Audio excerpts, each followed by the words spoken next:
ರಾಜ್ಯದ 37 ಲಕ್ಷ ಮಕ್ಕಳ ಮತ್ತು ಕಲಿಕೆಯಲ್ಲಿ ಮಹತ್ತರ ಪಾತ್ರ ವಹಿಸುತ್ತಿರುವ ಅಂಗನವಾಡಿ ಕಾರ್ಯಕರ್ತೆಯರಿಗೆ ಗೌರವಧನ 700 ಹಾಗೂ ಸಹಾಯಕರ ಗೌರವಧನವನ್ನು 750ಕ್ಕೆ ಹೆಚ್ಚಿಸಲಾಗುವುದು. ಸಕ್ಷಮ ಅಂಗನವಾಡಿ ಯೋಜನೆಯಡಿ ರಾಜ್ಯದ 17,454 ಅಂಗನವಾಡಿ ಕೇಂದ್ರಗಳಿಗೆ ಹೆಚ್ಚುವರಿ ಸೌಲಭ್ಯಗಳನ್ನು ಕಲ್ಪಿಸಲು ತಲಾ 1 ಲಕ್ಷ ರುನಂತೆ ಒಟ್ಟು 175 ಕೋಟಿ ರೂಪಾಯಿ ಒದಗಿಸಲಾಗುವುದು. ಅಂಗನವಾಡಿ ಕಟ್ಟಡಗಳ ನಿರ್ಮಾಣಕ್ಕಾಗಿ ನಗರಸಭೆ ಪುರಸಭೆಗಳಲ್ಲಿ ಲಭ್ಯವಿರುವ 173 ಸಿಎ ನಿವೇಶನಗಳನ್ನು ನಗರಾಭಿವೃದ್ಧಿ ಇಲಾಖೆಯಿಂದ ಶೇಕಡಾ 50% ರಿಯಾಯಿತಿ ದರದಲ್ಲಿ ಖರೀದಿಸಲು 10 ಕೋಟಿ ಮೀಸಲಿರಿಸಲಾಗಿದೆ. ವಿಕಲಚೇತನರ ಸಾಮಾಜಿಕ ಆರ್ಥಿಕ ಸ್ಥಿತಿಗತಿ ಕುರಿತಂತೆ ನಿಖರ ಮಾಹಿತಿ ಸಂಗ್ರಹಿಸಲು ಹಾಗೂ ಅವರಿಗೆ ಸೂಕ್ತ ಸೌಲಭ್ಯ ಒದಗಿಸುವ ಹಿತದೃಷ್ಟಿಯಿಂದ ವಿಕಲಚೇತನರ ಸಮೀಕ್ಷೆ ನಡೆಸಲಾಗುವುದು. ಮೈಸೂರು ಮತ್ತು ಬೆಳಗಾವಿಯಲ್ಲಿರುವ ವಿಶೇಷ ಮಕ್ಕಳ ಸರ್ಕಾರಿ ವಸತಿಯುತ ಶಾಲೆಗಳ ಉನ್ನತೀಕರಿಸಲು 5 ಕೋಟಿ ರು ನೀಡಲಾಗುವುದು.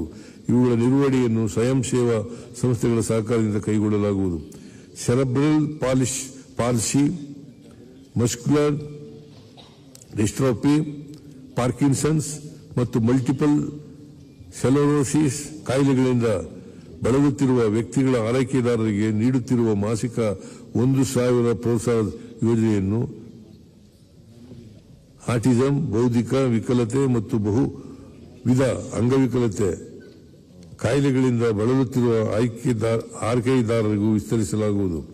ಬಳ್ಳಾರಿಯ ಸರ್ಕಾರಿ ಶ್ರವಣದೋಷವುಳ್ಳ ಮಕ್ಕಳ ಶಾಲೆ ಹಾಗೂ ಹುಬ್ಬಳ್ಳಿಯ ದೃಷ್ಟಿದೋಷವುಳ್ಳ ಮಕ್ಕಳ ಶಾಲೆಗಳನ್ನು ಪ್ರಾಥಮಿಕ ಶಾಲಾ ಹಂತದಿಂದ ಪ್ರೌಢಶಾಲಾ ಹಂತಕ್ಕೆ ಮೇಲ್ದರ್ಜೆಗೇರಿಸಲಾಗುವುದು. ವಿಶೇಷ ಪಾಲನಾ ಯೋಜನೆಯಡಿ HIV ಸೋಂಕಿತ ಮತ್ತು ಬಾಧಿತ ಮಕ್ಕಳ ಪೌಷ್ಟಿಕ ಆಹಾರ ಮತ್ತು ಶಿಕ್ಷಣವನ್ನು ಪ್ರೋತ್ಸಾಹಿಸಲು ಪ್ರಸ್ತುತ ನೀಡಲಾಗುತ್ತಿರುವ ಮಾಸಿಕ ಧನ ಸಹಾಯವನ್ನು 1,000 ರುನಿಂದ 2,000 ರೂಪಾಯಿಗೆ ಹೆಚ್ಚಿಸಲಾಗುವುದು. ರಾಜ್ಯದ ಅನುದಾನದಡಿಯಲ್ಲಿ ನಡೆಯುತ್ತಿರುವ ವಸತಿಯುತ ವಿಶೇಷ ಶಾಲೆಗಳ ಮಕ್ಕಳ ಪಥ್ಯಾಹಾರ ಭತ್ಯೆಯನ್ನು ಮಾಸಿಕ 1,750 ರುಗಳಿಗೆ